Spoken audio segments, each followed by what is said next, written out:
It's morphing time! Hello everyone, welcome. Thank you so much for clicking on this video. Today I wanted to talk about what Power Rangers or Hasbro could do for Power Rangers to create a higher quality of material as well as a bigger fan base, because we do have that small Power Ranger fan base that creates great revenue in certain aspects, but we haven't had that 1993 way of quality or 1993 way of revenue since 1993. We have not had that revenue. So, what I want to talk about real quick is what we could do as a group, as well as what Hasbro could do to create a better Power Rangers experience.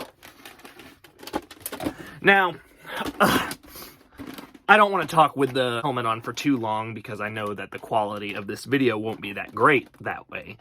But I didn't write anything down, but I did kind of go on a rant when Once and Always was released, the special on Netflix, and I did talk about how it has this very campy, cheap feel, which Power Rangers does, but I think it would have been cool to see a higher quality of production, as well as, like, the audio production was really weird, the stunts were weird in some cases, the CGI Megazord stuff was pretty bad. I feel like having a whole CGI, like, cartoon with that CGI would have been cool, but it being live action kind of hindered the way that it felt. It would have been awesome just to see the people in the suits. I think that because the Mighty Morphin Power Rangers movie did it wrong, but the Turbo Power Rangers movie, they were in their suits. It was people in small figures going fighting against each other with the Megazord, and that's the perfect way of doing it, because that is Power Rangers. But as time's gone on, they have gone more of a CGI route, and I think that the CGI portion of the Megazord battles look the worst out of everything. The Megazord transformations, like in the original Mighty Morphin, when it's coming up and going into the battle mode, it looks a lot better in the figure form and costume form than it does in the CGI form. They did try to use CGI in a way to make it more, up to date, but I think that it kind of hindered the production in the sense that the production overall was a cheap quality. So if they would have went with the costume version, it would have made more sense. But if they would have did a higher quality of filming, higher quality of voiceover, because you could tell, like, there was a couple lines that Billy had in his helmet that sounded like he did it off of his phone. And I'm not saying that Once and Always was bad necessarily, because I think there were some great things about Once and Always, and I do think that it did give you that nostalgic Power Rangers feel. But I feel like we're kind of in like a Power Rangers Turbo era right now. What I'm saying is that it just doesn't seem like the popularity of Power Rangers is that high. And I would love to see a higher revenue of Power Ranger productions. And I know, like, the Neo Saban era has been... There's been some hit or misses, for sure, but then as Hasbro's gotten it, they talked about as time goes on, things will get better and all that kind of stuff, and they'll prove that there's a reason why they wanted the company. Now, I think the Once and Always is a cool little thing for the Mighty Morphin Power Rangers fans, and I think that they've done pretty good with Dino Fury and then Cosmic Fury coming up. I'm super excited about that, and they're doing more, they're doing American suits this time around, and not Japanese suits, so we'll see what happens there.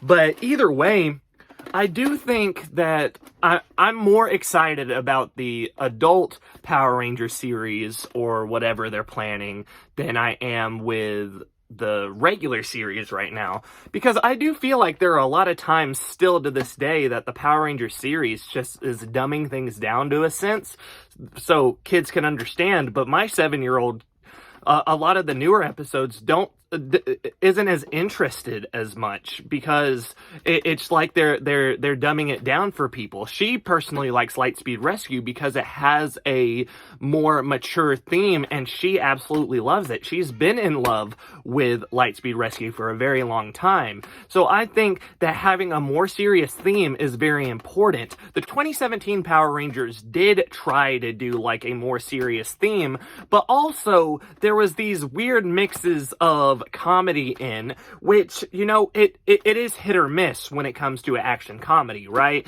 It could be to a point where the comedy hinders it.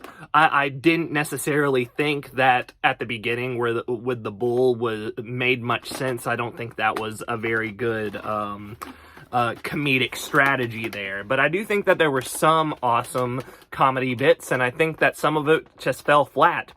But I also think that the positivity in that show was the darkness, was the more, you know, adult themed material, like Billy dying. That was insane, and that is something that they did bring for once and always with Trini, and I thought that was a great thing to do. But I also think that you gotta, you know, the production is what got me with Once and Always. It just feels cheap, and it just felt like it was filmed in 1993 on a higher quality camera, which, like I said, is the Power Ranger thing. But can we upgrade just a little bit? Because the thing is, I don't feel like it was that cringy in Lightspeed Rescue or Lost Galaxy or Time Force, even Wild Force, Ninja Storm, Dino Thunder. There were these aspects of child acting in there, right? Like it did have those pushing the you know, the agenda moments, or like, you know, oh, don't bully kids, like all that kind of stuff, right?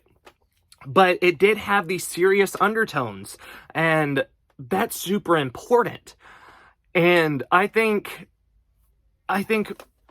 the biggest issue right now with Power Rangers is the fan base, because there are some really big fans that hate everything that they do, and there's some fans that love only the nostalgic things, only the Mighty Morphin Power Ranger stuff. But if you want to see Power Rangers develop and grow, we have to do more than just Mighty Morphin. We have to do more than just the TV shows. We need to do a big blockbuster like the Transformers franchise did, but feel confident about it and do it in a proper sense, like the first Transformers or even Bumblebee.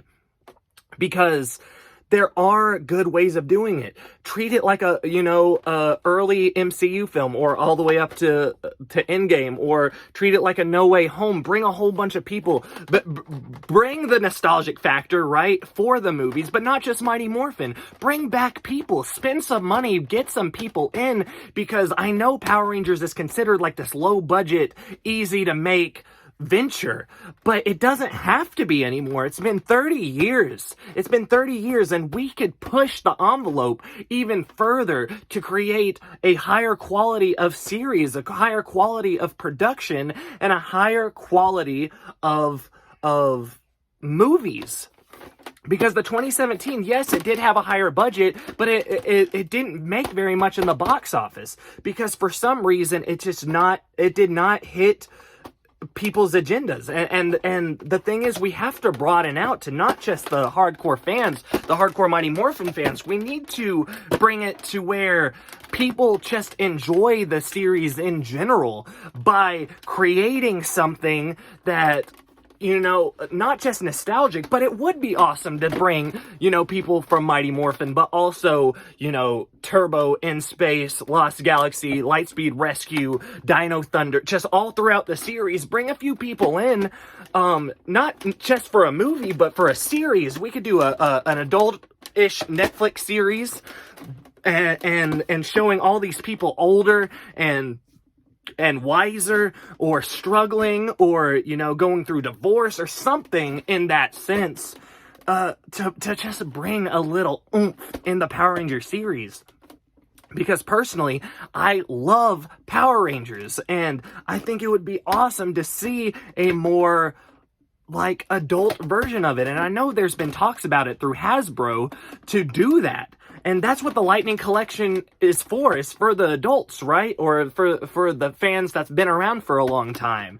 And that's what we could do for a series. We don't have to have these low budget things. We don't have to think of a 1993 show when we're watching a show originally made in 1993 that has been 30 years. It's been 30 years, and we could have a higher quality of material. We could have a Stranger Things level of quality in these shows, especially with Netflix in the contract with Hasbro to do shows and to do stuff.